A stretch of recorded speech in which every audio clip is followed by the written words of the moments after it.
So this is part 2 of a 2-part series on budgeting your wedding. Part 1 was on photography, this is on videography. If you didn't watch part 1, I will give you a very quick summation of that.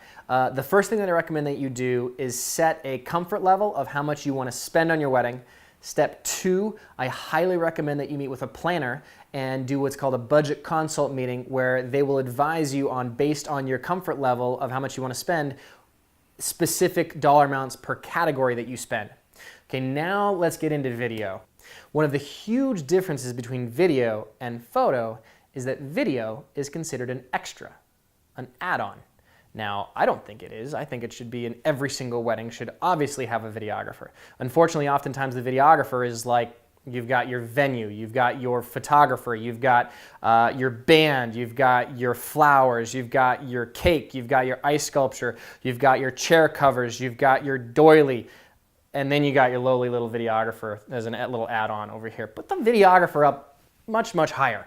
Okay, sorry, I'm rambling about video. So with video, similar to photography, you have 3 different ranges when it comes to the quality of the product that they're going to produce and the price point that you're going to pay.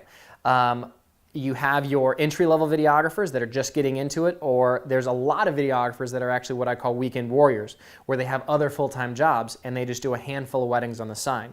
Then you have professionals where they are doing it full-time, and then you have your artists that garner a very high price point, but the quality of the art that they do is really top-notch. Now, it's just like photography, but the number of players, especially in the Capital District, is far, far fewer in this category. One word of caution that I'm going to throw out across the category is that if you decide that you want to invest money into video, invest money into video. So what I mean by that is that if you say, okay, yes, we do want a videographer, but we're only going to spend that amount.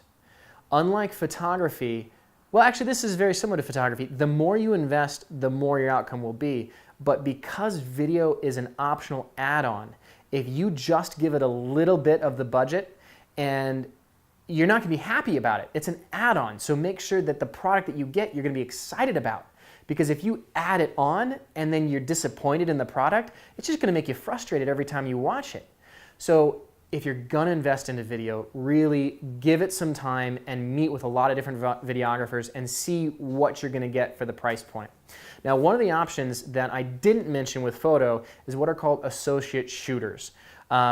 Now, this exists in photography. It actually exists in DJs. They don't call them associates, but some DJ companies will have a dozen different DJs that you can choose from.